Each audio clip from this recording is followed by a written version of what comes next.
नमस्कार भक्तों।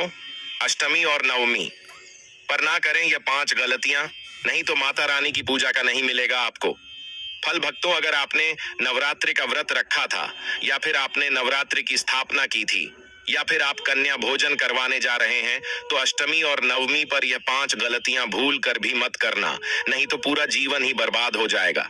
माता शेरावाली आपसे क्रोधित हो जाएगी और लगता है घोर पाप। भक्तों, अभी अभी 2 दिन पहले की कथा में गुरुजी ने बताया है कि 2025 की शारदीय नवरात्रि में अष्टमी तिथि 30 सितंबर मंगलवार को पड़ रही है, जिसे महाअष्टमी भी कहा जाता है। और इस दिन माता दुर्गा के 8वें स्वरूप महागौरी की पूजा की जाती है।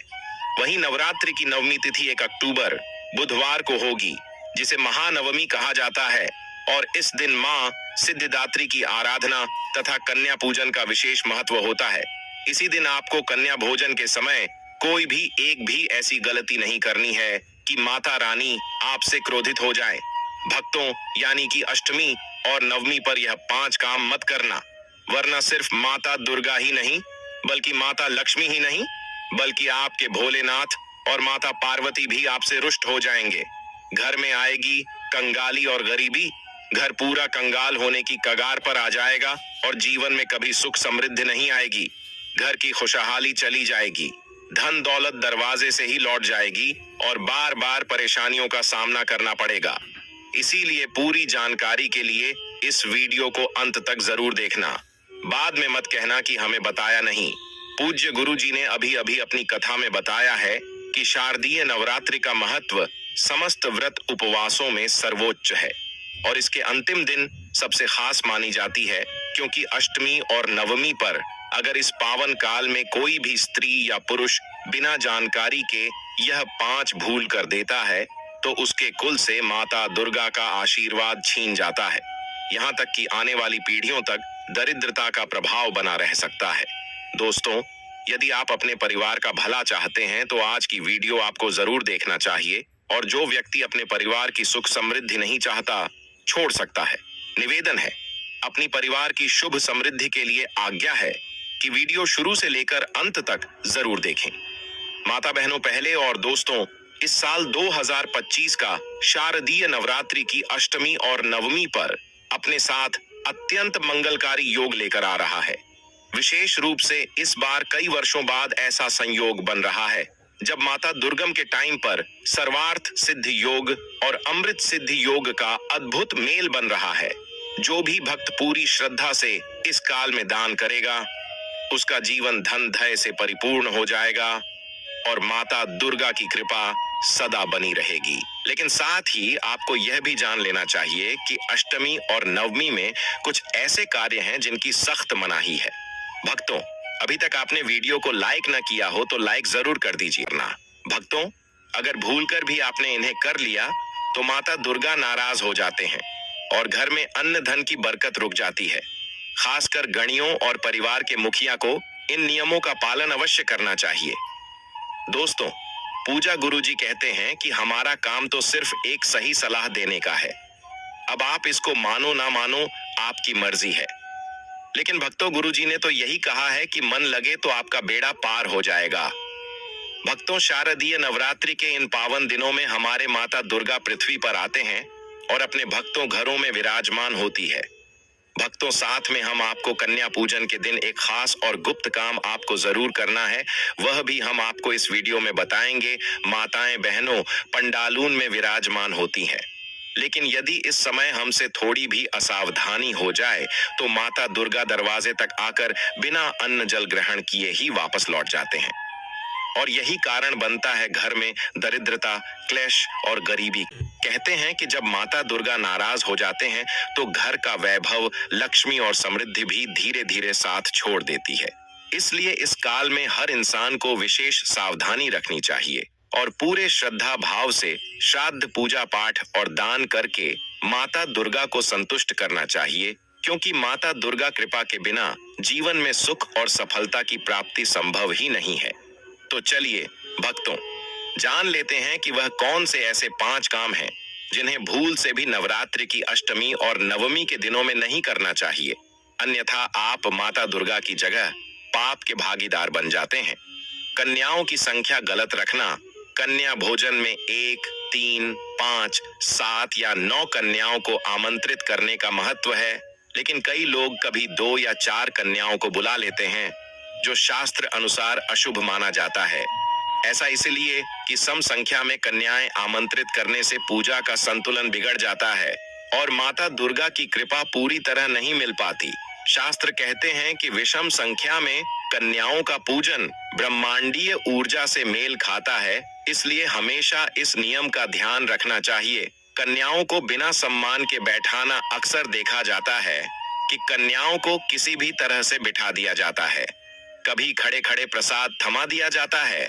यह सबसे बड़ी भूल है, क्योंकि कन्याओं को माता का स्वरूप मानकर पूजना चाहिए। उन्हें पहले पांव धोकर, आसन बिछाकर और आदर पूर्वक बैठाना चाहिए। यदि कन्या का उचित सम्मान न किया जाए तो पूजा अधूरी मानी जाती है। भोजन कराने से पहले उन्हें माता का आशीर्वाद मानकर प्रणाम करना जरूरी होता है। झूठा या साधारण भोजन कराना, कई बार लोग जल्दीबाजी में कन्याओं को बचे खुचे या साधारण भोजन खिला देते हैं। यह बहुत बड़ी गलती है। कन्या पूजन में भोजन शुद्ध, सात्विक और ताजा बना होना चाहिए। इसमें मांसाहार, प्याज, लहसुन या बासी अन्न नहीं होना चाहिए। माता दुर्गा कन्या रूप में पवित्रता की प्रतीक हैं, इसलिए उनके लिए बना भोजन भी शुद्ध और प्रेम पूर्वक होना चाहिए। कन्याओं को खाली हाथ विदा करना एक बड़ी भूल यह होती है कि लोग कन्याओं को भोजन कराने के बाद खाली हाथ विदा कर देते हैं। शास्त्रों में कहा गया है कि कन्या पूजन में भोजन के साथ साथ उन्हें दक्षिणा, उपहार या कम से कम लाल कपड़ा और चुनरी देना चाहिए।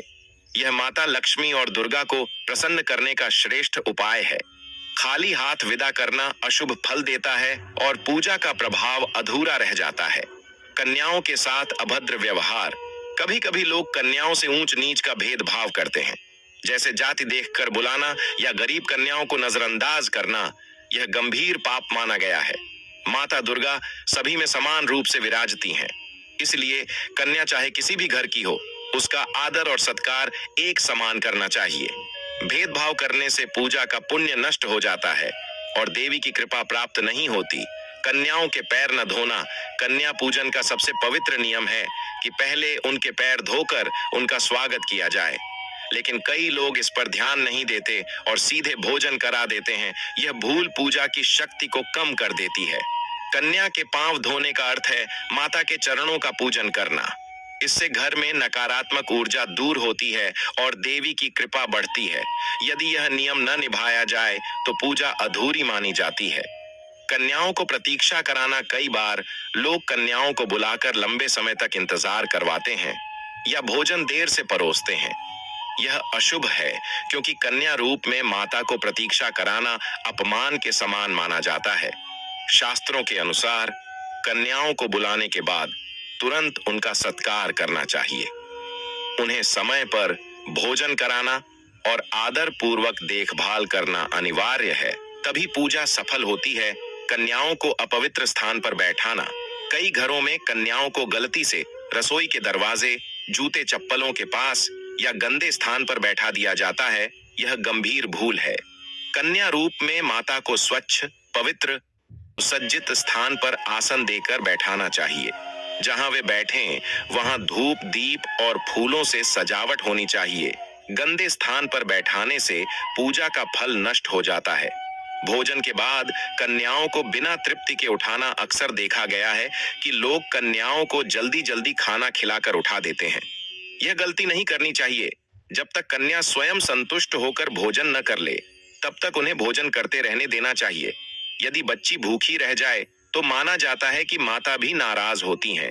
कन्या की तृप्ति ही पूजा की सफलता का प्रतीक है। कन्याओं को सच्चे मन से आदर न देना सबसे बड़ी गलती तब होती है जब कन्या पूजन केवल दिखावे या परंपरा निभाने के लिए किया जाए। अगर मन में श्रद्धा और भक्ति न हो तो पूजा का कोई विशेष फल नहीं मिलता। कन्याओं को माता का स्वरूप मानकर पूरे भाव से पूजना, आदर पूर्वक व्यवहार करना और सच्चे मन से उन्हें आशीर्वाद स्वरूप मानना ही पूजा की सफलता का असली राज है। किया जाना चाहिए। कन्याओं के साथ जरूर बुलाएं एक बालक। अगर आप कन्या के साथ एक बालक को पूजा में नहीं बुलाते तो आपका कन्या पूजन अधूरा रह सकता है।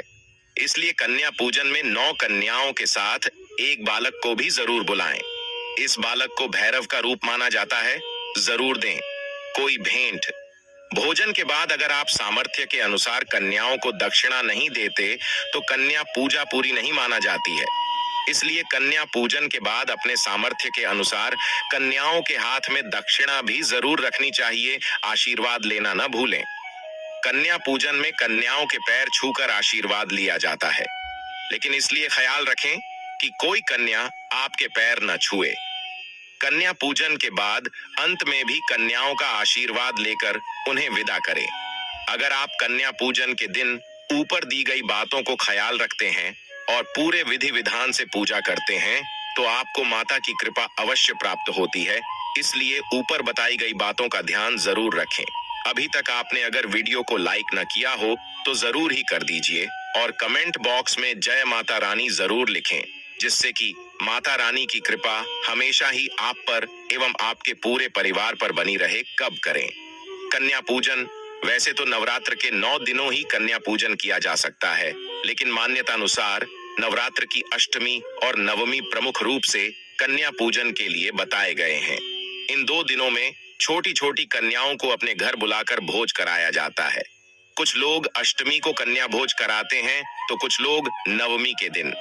इस साल 6 अक्टूबर को अष्टमी और 7वीं को नवमी की तिथि पड़ रही है। आप इन दिनों कन्या पूजन कर सकते हैं। देवी पुराण में भी है उल्लेख। नवरात्र में अष्टमी और नवमी तिथि के दिन माता गौरी और सिद्धिदात्री माता की पूजा की जाती है। दरअसल कन्याओं को 9 देवियों का रूप मानकर पूजा और भोजन कराया जाता है। कन्याओं को वस्त्र, धन और श्रृंगार की वस्तुएं भी भेंट की जाती हैं। इसकी वजह यह है कि देवी भगवत पुराण में कहा गया है कि कन्या पूजन से माता प्रसन्न होती हैं और भक्तों की मनोकामना पूरी करती हैं, बालक भी करता है। भोजन नवरात्र के दौरान कन्या पूजन में 9 कन्याओं का पूजन उत्तम माना जाता है। हालांकि नवरात्र के हर दिन एक कन्या की पूजा करके 9 कन्या पूजन का फल प्राप्त कर सकते हैं। संभव न हो तो कम से कम 2 कन्याओं को भोजन कराना चाहिए। कन्याओं के साथ एक बालक को भी भोजन कराना चाहिए। बालक को बटुक भैरव और लंगूरा के रूप में पूजा जाता है। देवी की सेवा के लिए भगवान शिव ने हर शक्तिपीठ के साथ एक एक भैरव को रखा हुआ है, इसलिए देवी के साथ इनकी पूजा भी जरूरी है। तभी अगर किसी शक्तिपीठ में मां के दर्शन के बाद भैरव के दर्शन नहीं किए तो मां के दर्शन अधूरे माने जाते हैं। कन्या पूजन का महत्व। धार्मिक मान्यता अनुसार एक विशेष उम्र तक की कन्याओं का पूजन करना अधिक शुभ फलदायी माना गया है। अर्थात कन्या पूजन में कोशिश करें कि 2 साल से लेकर 10 साल तक की कन्याओं का पूजन किया जाए। शास्त्र कहते हैं कि नवरात्रि में छोटी कन्या एक तरह की अव्यक्त ऊर्जा की प्रतीक होती है और उसकी पूजा करने से यह ऊर्जा सक्रिय हो जाती है। इनका पूजन करने वाले को समस्त ब्रह्मांड की देव शक्तियों का आशीर्वाद मिलने लगता है। ऐसा हो घर का वातावरण। कन्या पूजन से पहले घर को भी अच्छे से स्वच्छ कर लेना चाहिए। घर आने वाली कन्याओं को माता का रूप माना जाता है, इसलिए उन्हें घर बुलाने से पहले घर की अच्छे से साफ सफाई कर लेनी चाहिए। कन्या पूजन से पहले घर का माहौल साफ सुथरा कर लेना चाहिए, तभी कन्या पूजन का फल प्राप्त होता है। इस तरह करें। स्वागत कन्याओं को माता रानी का रूप माना जाता है। ऐसे में उनके घर आने पर माता रानी के जयकारे भी लगाने चाहिए। इसके बाद कन्याओं के पैर धोने चाहिए। सभी कन्याओं को बैठने के लिए आसन बिछाकर बैठाना चाहिए। फिर रोली और कुमकुम का टीका लगाने के बाद उनके हाथ में मौली बांधनी चाहिए। अब सभी कन्याओं और बालक की आरती उतारनी चाहिए। इसके बाद माता रानी को भोग लगाया हुआ भोजन कन्याओं को दें। भोजन गई बातों को ख्याल रखते हैं और पूरे विधि विधान से पूजा करते हैं तो आपको माता की कृपा अवश्य प्राप्त होती है। इसलिए ऊपर बताई गई बातों का ध्यान जरूर रखें। अभी तक आपने अगर वीडियो को लाइक न किया हो तो जरूर ही कर दीजिए और कमेंट बॉक्स में जय माता रानी जरूर लिखें, जिससे कि माता रानी की कृपा हमेशा ही आप पर एवं आपके पूरे परिवार पर बनी रहे। कब करें कन्या पूजन? वैसे तो नवरात्र के 9 दिनों ही कन्या पूजन किया जा सकता है, लेकिन मान्यता अनुसार नवरात्र की अष्टमी और नवमी प्रमुख रूप से कन्या पूजन के लिए बताए गए हैं। इन 2 दिनों में छोटी छोटी कन्याओं को अपने घर बुलाकर भोज कराया जाता है। कुछ लोग अष्टमी को कन्या भोज कराते हैं तो कुछ लोग नवमी के दिन। इस साल 6 अक्टूबर को अष्टमी और 7वीं को नवमी की तिथि पड़ रही है। आप इन दिनों कन्या पूजन कर सकते हैं। देवी पुराण में भी है उल्लेख। नवरात्र में अष्टमी और नवमी तिथि के दिन माता गौरी और सिद्धिदात्री माता की पूजा की जाती है। दरअसल कन्याओं को 9 देवियों का रूप मानकर पूजा और भोजन कराया जाता है। कन्याओं को वस्त्र, धन और श्रृंगार की वस्तुएं भी भेंट की जाती हैं।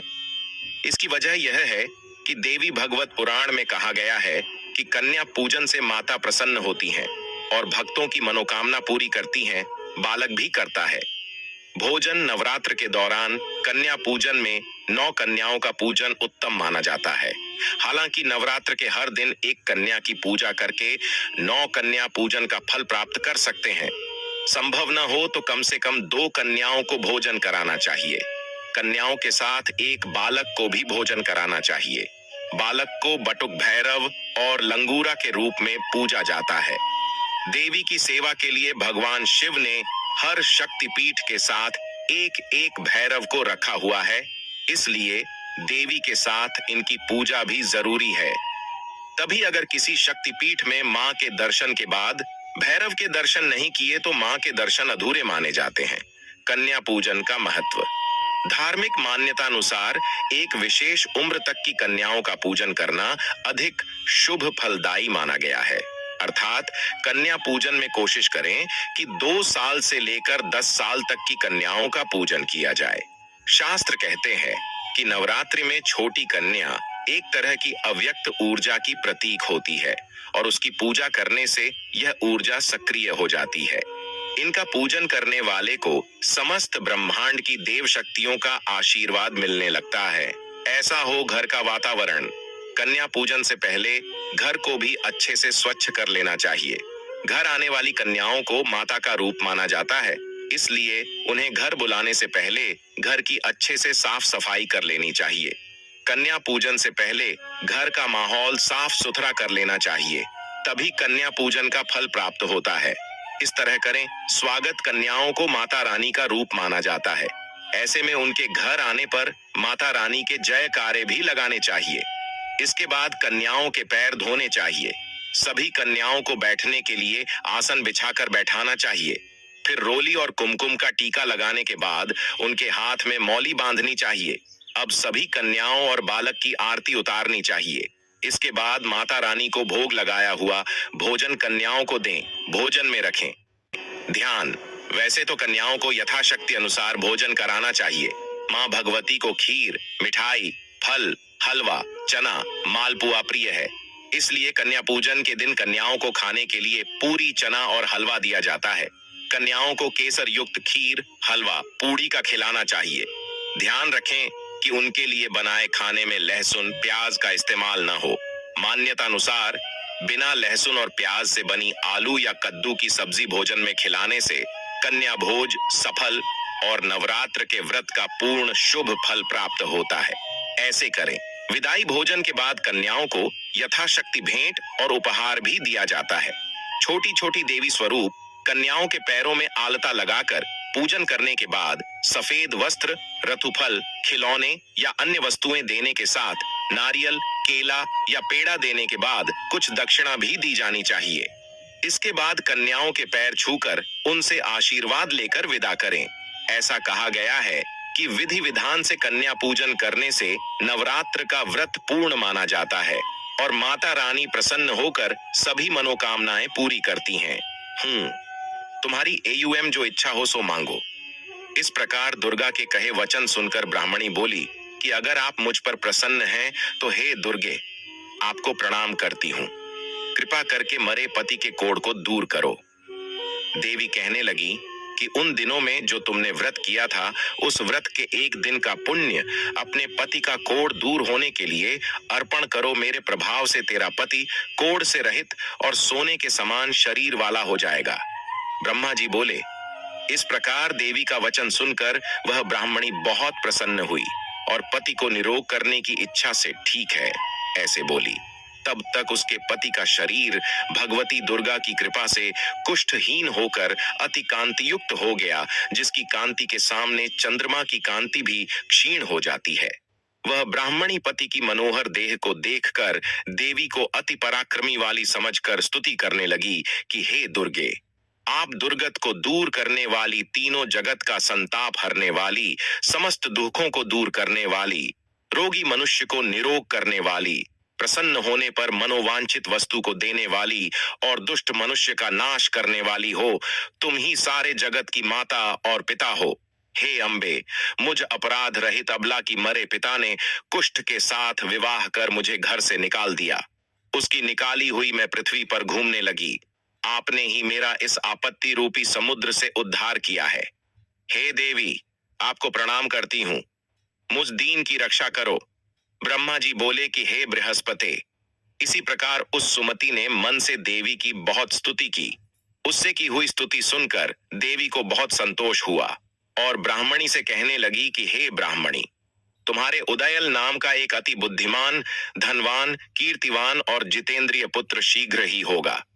ऐसा एयूएम कहकर वह देवी उस ब्राह्मणी से फिर कहने लगी कि हे ब्राह्मणी, और जो कुछ तेरी इच्छा हो वही मनोवांछित वस्तु तुम मांग सकती हो।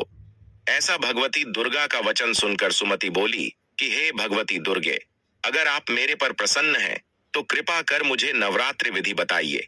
हे दयावती, जिस विधि से नवरात्र व्रत करने से आप प्रसन्न होती हैं, उस विधि और उसके फल को मेरे लिए विस्तार से वर्णन करें।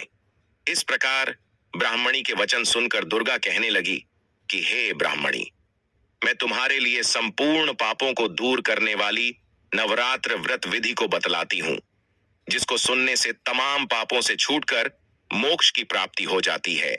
आश्विन मास के शुक्ल पक्ष की प्रतिपदा से लेकर 9 दिन तक विधि पूर्वक व्रत करें। यदि दिन भर का व्रत न कर सके तो एक समय का भोजन करें। पढ़े लिखे ब्राह्मणों से पूछकर घट स्थापना करें और वाटिका बनाकर उसको प्रतिदिन जल से सींचें। महाकाली, महालक्ष्मी और महासरस्वती की मूर्तियां बनाकर उसकी नित्य विधि सहित पूजा करें और पुष्पों से विधि पूर्वक अर्घ्य दें। बिजौरा के फूल से अर्घ्य देने से रूप की प्राप्ति होती है। जायफल से, कीर्तिदाख से कार्य की सिद्धि होती है। आंवले से सुख और केले से भूषण की प्राप्ति होती है। इस प्रकार फलों से अर्घ्य देखकर यथाविधि हवन करें।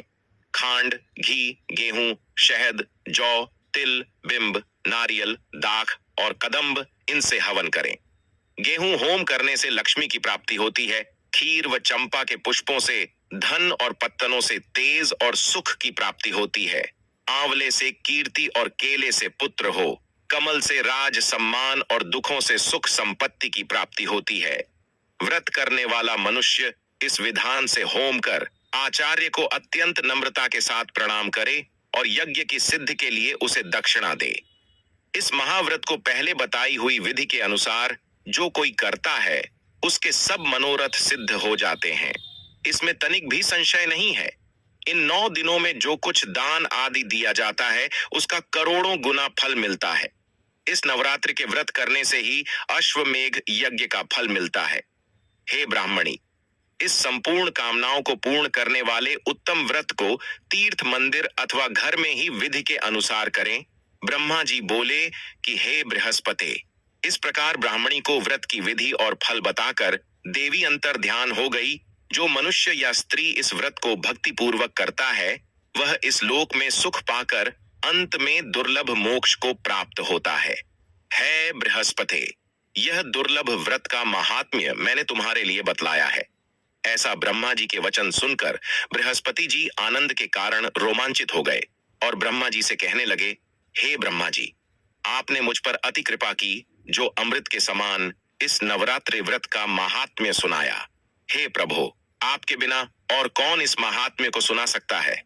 ऐसे बृहस्पति जी के वचन सुनकर ब्रह्मा जी बोले कि हे बृहस्पति, तुमने सब प्राणियों का हित करने वाले इस अलौकिक व्रत को पूछा है, इसलिए तुम धन्य हो। यह भगवती शक्ति संपूर्ण लोकों का पालन करने वाली है। इस महादेवी के प्रभाव को कौन जान सकता है।